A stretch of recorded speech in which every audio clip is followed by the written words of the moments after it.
Hello everyone student, आज के lecture में हम इस प्रॉब्लम को सॉल्व करेंगे। Equation solve system of linear equation by matrix method है। ये इक्वेशन नहीं है स्टूडेंट, मेथड है। मैट्रिक्स मेथड से system of linear equation solve करना सिखाएंगे। इसके पिछले लेक्चर में भी हम मैट्रिक्स मेथड से system of linear equation solve किए थे, बट उस इक्वेशन में नंबर ऑफ वेरिएबल 2 था और इस इक्वेशन में नंबर ऑफ वेरिएबल 3 है। स्टूडेंट जब बीएससी वगैरह में जाएंगे तो 5-5, 6-6 वेरिएबल का वहां पर सिस्टम ऑफ लीनियर इक्वेशन मिलेगा और उस लीनियर इक्वेशन को आपको सॉल्व करने होते हैं। तो उसमें थोड़ा सा कॉम्प्लिकेटेड हो जाएगा स्टूडेंट। उसमें करते कुछ नहीं है, इक्लोन फॉर्म में कन्वर्ट करके सॉल्व करते हैं, ठीक है। लेकिन आप तो बीएससी में पढ़ नहीं रहे हैं, आप तो इंटरमीडिएट में पढ़ रहे हैं। तो इंटरमीडिएट में आपको 3 वेरिएबल तक का प्रॉब्लम आपको मिलेगा स्टूडेंट, ठीक है ना। तो करते क्या है स्टूडेंट, करते हम यही है, यह सिस्टम ऑफ लीनियर इक्वेशन है। इसको मैट्रिक्स मेथड से हम सॉल्व करके एक्स वाई जेड का मान फाइंड आउट करते हैं। तो स्टूडेंट यहाँ पर स्टार्ट करते हैं। Given that system of linear equation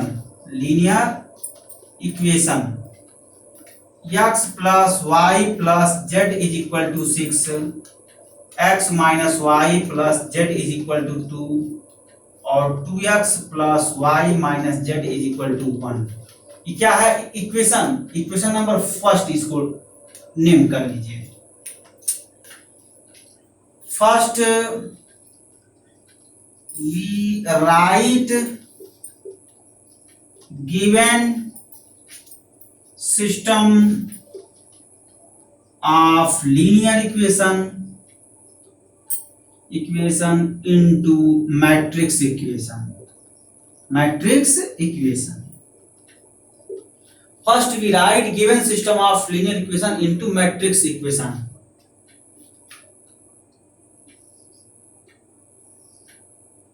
Coefficient of x construct first column of coefficient matrix, that is 1 1 2. Coefficient of y construct second column of coefficient matrix, that is 1 minus 1 1. And also coefficient of z construct third column of coefficient matrix, that is 1 1 minus 1.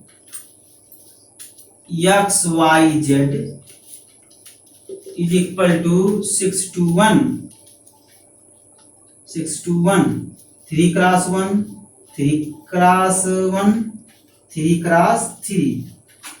ax is equal to b. Equation number second, equation number third. Okay students, student जरा यहां पर ध्यान दें। x का जो coefficient है वो 1 1 2 है। देखिए x का कोएफिशिएंट 1, x का कोएफिशिएंट 1, x का कोएफिशिएंट 2। तो जो x का कोएफिशिएंट है, कोएफिशिएंट मैट्रिक्स का फर्स्ट कॉलम है, और जो y का कोएफिशिएंट है, कोएफिशिएंट मैट्रिक्स का सेकंड कॉलम है। जो z का कोएफिशिएंट है वो कोएफिशिएंट मैट्रिक्स का थर्ड कॉलम है। कोएफिशिएंट मैट्रिक्स क्या होता है, मैं बकायदा कोएफिशिएंट मैट्रिक्स क्या होता है मैं अच्छी तरीके से फर्स्ट लेक्चर में बताया था, ठीक है ना। ये कोएफिशिएंट मैट्रिक्स है, ये वेरिएबल मैट्रिक्स है और ये कांस्टेंट मैट्रिक्स है। ax is equal to b. This is known as matrix equations. Here a is equal to coefficient matrix. We can write 1 1 2, 1 minus 1 1, 1 1 minus 1, 3 cross 3. Capital X is equal to x y z, 3 cross 1, and ax is equal to b.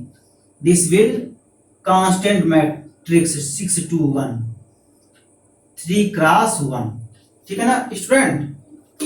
ax is equal to b are called matrix equations.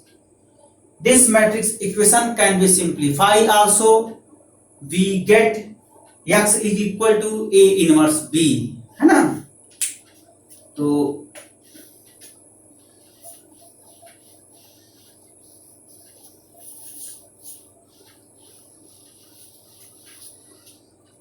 Students, using equation third,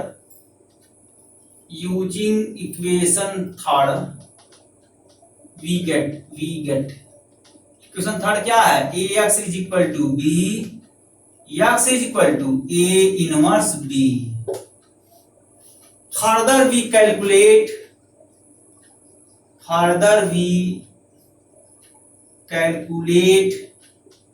A inverse,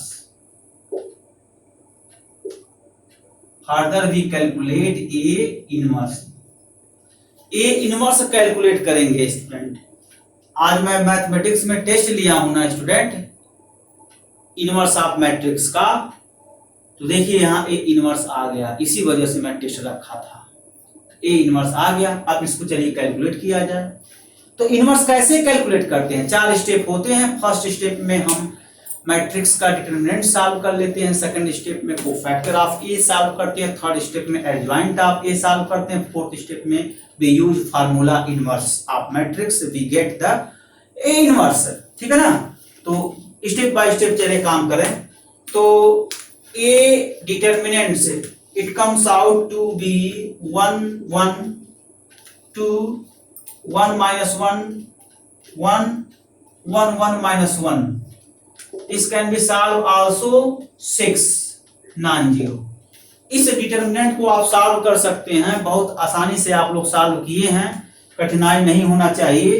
इसको आप R1 के corresponding expand कर देंगे तो आसानी से इस determinant का वैल्यू 6 आ जाएगा इजी वे में। ठीक है ना, इसको आसानी से आप सॉल्व कर सकते हैं। कहिए तो मैं सॉल्व कर, कुछ करना नहीं है स्टूडेंट। अगर चाहे तो इसको एलिमेंट्री ऑपरेशन लगा दें, इस प्लेस पर 0 कर दे, इस प्लेस पर 0 कर दे। आपको ये ऑपरेशन लगाना है, C2 change C2 minus C1, C3 change C3 minus C1। Operation लगाएंगे तो ये दोनों प्लेस 0 हो जाएगा और आसानी से फर्स्ट एलिमेंट की करस्पॉन्डिंग जो है उसका माइनस लिख करके सॉल्व कर लेंगे। आसान है, सॉल्व हो जाएगा स्टूडेंट, और ये 6 ही आएगा। अगर ऐसा एलिमेंट्री ऑपरेशन नहीं लगा पा रहे हैं तो आप R1 के रिस्पेक्ट में इस डिटरमिनेंट का एक्सपेंशन कर दीजिए और गुणा भाग करिए, यानी मल्टीप्लाई करिए, मल्टीप्लाई वगैरह सिंप्लीफाई कीजिए तो आ जाएगा। नहीं समझ रहे हैं, चलिए भाई मैं सॉल्व कर दूं, नहीं तो कहेंगे सर क्या क्या भूल जा रहे हैं, मुझे समझ में नहीं आ रहा है। फिर बाद में यही होगा सर समझ में नहीं आया, यही सबसे बड़ी समस्या है।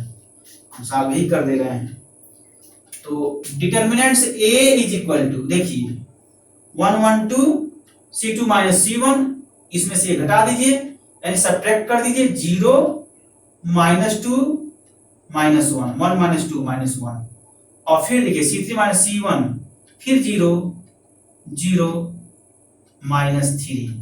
ये देखिए वही मैं कर रहा था ना, जब ये एलिमेंट्री ऑपरेशन लगाएंगे ये दोनों प्लेस 0 हो जाएगा। देखिए हो गया, और यहां से एलिमेंट्री ऑपरेशन हम लगा ही लिए हैं। 1 into minus of 1 minus of 1, यही ना एक्सपेंशन का डेफिनेशन होता है।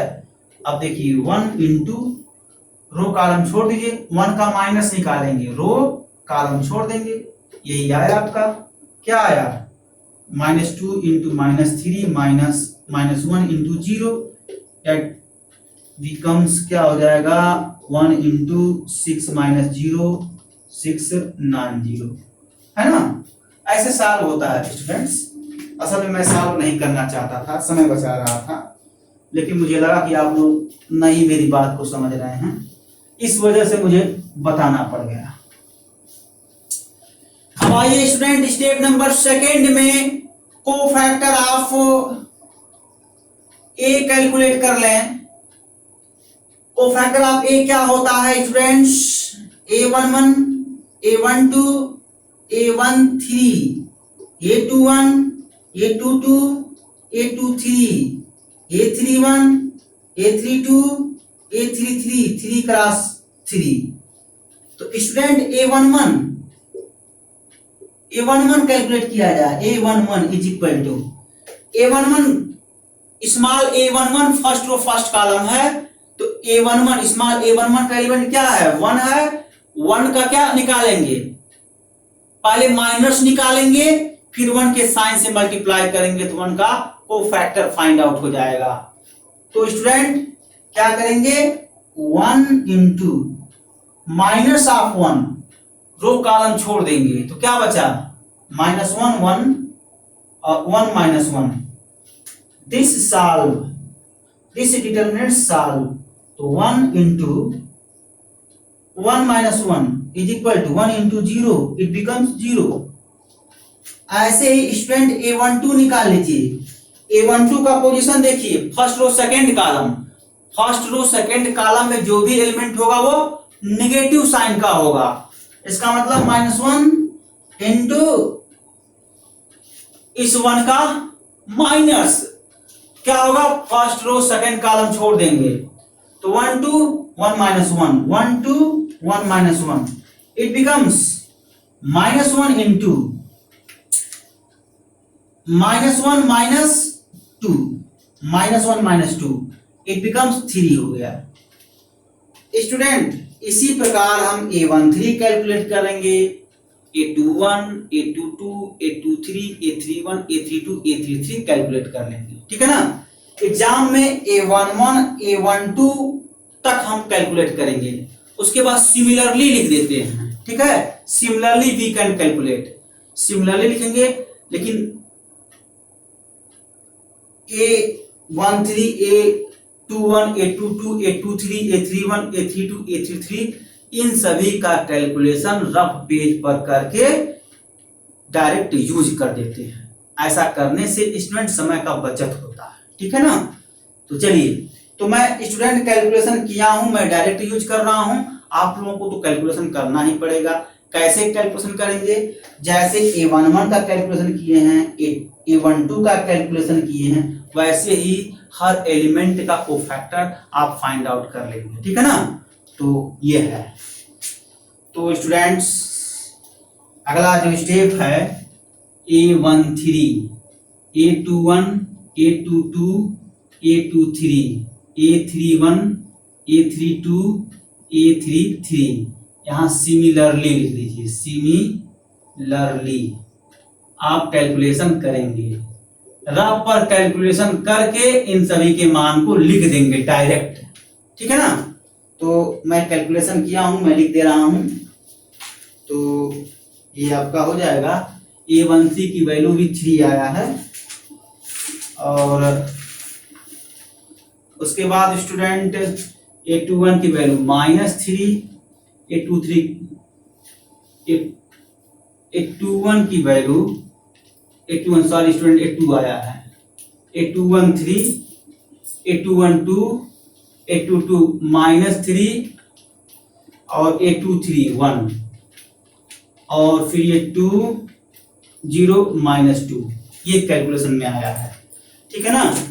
तो इन सभी का मान मैं पहले से निकाला था, सो स्टूडेंट मैं यहाँ डायरेक्ट यूज कर लिया हूँ। अगर आप हमसे पूछेंगे सर कैसे लिखते रहे हैं, तो मैं आपसे यही कहूंगा जैसे A12 का मान हम कैलकुलेट किए हैं ठीक उसी प्रकार से A13 कैलकुलेट करेंगे, A21 कैलकुलेट करेंगे, A22 कैलकुलेट करेंगे एंड सो ऑन। हम इनके एलिमेंट के कोफैक्टर को हम कैलकुलेट करेंगे, ठीक है ना। यही करते हैं इसमें। तो स्टूडेंट अब आगे बढ़ जाइए। अब देखिए स्टूडेंट इन सभी मान को A11 A12 A13 A21 A22 A23 A31 A32 A33 इन सभी वैल्यू को इसी में फिलअप कर देंगे। कैसे लिखेंगे, put the value of A11 A12 A13 A21 A22 A23 A31 A32 A33 in cofactor of A matrix, इन्हीं प्लेस पर रख देंगे तो वैल्यू फाइंड आउट हो जाएगा। क्या होगा, cofactor of A, cofactor of A is equal to 3 cross 3। A11 क्या निकाला है स्टूडेंट, A11 0 वैल्यू निकला है, A11 फाइंड आउट 0। तो 0 A12 3 3 A13 AB3 A21 2 A22 -3 A23 1 फिर A31 2 A32 0 A33 -2। ये आपका कोफैक्टर निकल गया स्टूडेंट्स। अब क्या करेंगे, एडजॉइंट कैलकुलेट कर लेंगे। एडजॉइंट ऑफ ए, एडजॉइंट कैसे निकालेंगे, 3 क्रॉस 3 का। इसी मैट्रिक्स का ट्रांसपोज मैट्रिक्स ले लेते हैं। ट्रांसपोज मैट्रिक्स कैसे लेते हैं, मैट्रिक्स में जितने भी रो हैं उन सभी को कॉलम में चेंज कर देते हैं। All the row of matrix we converted column, all the row of matrix we converted column. Matrix के सभी रो को हम कॉलम में चेंज कर देते हैं। कन्वर्ट मतलब कन्वर्ट करते हैं, चेंज करते हैं। तो स्टूडेंट यहां देखिए 0 3 3 फर्स्ट रो है तो कॉलम में चेंज कर दीजिए। 2 -3 1 सेकेंड रो है तो 2 -3 1 कॉलम में चेंज किए। 2 0 -2 ये थर्ड रो है, इसको कॉलम में चेंज 2 0 -2 कॉलम में चेंज कीजिए। तो एडजॉइंट ऑफ ए कैलकुलेट हो गया। अब क्या करेंगे स्टूडेंट्स, अब हम जो है फार्मूला लगा देंगे। फार्मूला क्या है आपका, A inverse is equal to adjoint, adjoint of A upon determinants A is equal to adjoint क्या है 0 3 3 2 -3 1 2 0 -2 और अपॉन डिटरमिनेंट 6। ठीक है, अब ए इनवर्स कैलकुलेट कर लो यहां तो क्या आ जाएगा, देखिए स्टूडेंट इस मैट्रिक्स में 6 से डिवाइड हो रहा है। Property of matrix, if any element, if any number divides matrix then numbers divides each element of matrix. जो नंबर होता है वो मैट्रिक्स के हर एलिमेंट में डिवाइड करता है। तो 6 का डिवाइड हर एलिमेंट में हो जाएगा तो क्या हो जाएगा 0/6 0, 2/6 1/3, 2/6 1/3, 3/6 1/2, -1/2 0 और 1/2 1/6 और ये हो जाएगा -1/3। ठीक है ना, -1/3। तो स्टूडेंट इस तरीके से हम डिवाइड करते हैं। ठीक है ना, ए इनवर्स फाइंड आउट हो गया। अब इनके मान को मैट्रिक्स इक्वेशन में रख दीजिए स्टूडेंट। ए इनवर्स के मान को, बी के मान को, बी का मान क्या है 6 2 1, आप मैट्रिक्स इक्वेशन में रख करके एक्स कैलकुलेट कर लीजिए। यही इसमें करने होते हैं स्टूडेंट्स। चलिए किया जाए। तो आपका क्या है matrix equation, x is equal to A inverse B है ना।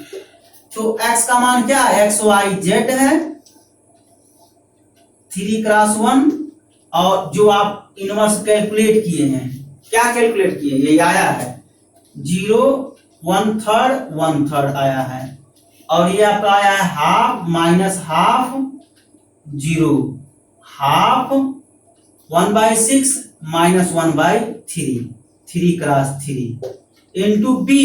कैपिटल बी का मान क्या लिखवाए हैं 6 2 1, कांस्टेंट कॉलम मैट्रिक्स है ना 6 2 1 3 क्रॉस 1 का है।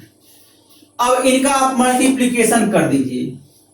दो मैट्रिक्स का मल्टीप्लीकेशन क्या पढ़ते हैं, फर्स्ट मैट्रिक्स के number of column second matrix के नंबर ऑफ रो के इक्वल हो then we multiply both matrix. Both matrix का मल्टीप्लाई करना है तो if number of column of first matrix is always equal to number of row in second matrix then we multiply first and second. ठीक है ना, first और second matrix को हम मल्टीप्लाई कर सकते हैं। तो स्टूडेंट चलिए इसका मल्टीप्लिकेशन किया जाए। तो मल्टीप्लिकेशन करने आता है ना स्टूडेंट, कैसे करते हैं, तो इसको आप मल्टीप्लिकेशन कर सकते हैं। तो मल्टीप्लिकेशन कर दीजिए, तो एक्स वाई जेड है ना, ये 3 × 1 इज इक्वल टू, मल्टीप्लिकेशन करिए, ये हो गया 0 × 6 प्लस 1/3 × 2 प्लस 1/3 × 1, फिर देखिए half into 6 minus half into 1 plus 0 × 1, फिर हाफ इंटू 6, हाफ इंटू 6, ठीक है ना, हाफ इंटू 6 और plus half into 2 plus half into 2, देखिए half into 6 plus half 1/6 into 2, ये 1/6 है स्टूडेंट, 1/6 इंटू 2 और माइनस 1/3 इंटू 1, 3 × 1, सिंप्लीफाई करिए एक्स वाई जेड, 3 × 1, ये सिंप्लीफाई कर दीजिए स्टूडेंट, 1 2 3 आएगा, देखिए इस प्लेस पर 0, ये 2/3 प्लस 1/3, 3/3 1 हो गया, यहाँ देखिए यहाँ पर आपका आ जाएगा 3 - 1 प्लस 0, देखिए 3 - 1 यानी 1/6 इंटू 1/2 इंटू 6, 2 3 जा 6, तो यह इस प्लेस पर क्या आ जाएगा 3 और इस प्लेस पर क्या आ जाएगा स्टूडेंट, ये 2 होगा स्टूडेंट, ये 1 लिखा गया है, ये हाफ इंटू 2 हो जाएगा, बाकी सब ठीक है, तो 3 - हाफ, 3 - हाफ इंटू 2, तो 2 से 2 कैंसिल, तो 3 - 1 प्लस 0, तो 2 हो गया, यहाँ देखिए ये 3 और 1/3 - 1/3 cancel out, this term will be cancel out, remaining first term is a 3, ठीक है ना 3, तो ये 3 आ गया, 3 × 1,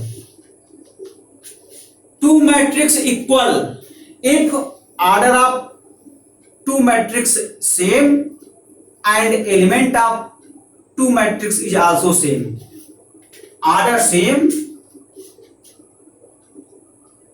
equal to sign, that will imply x is equal to 1, y is equal to 2, z is equal to 3, ये answer हो गया student, है ना, ये चीज है, तो बस स्टूडेंट आज के लेक्चर में बस इतना ही, ओके थैंक्स।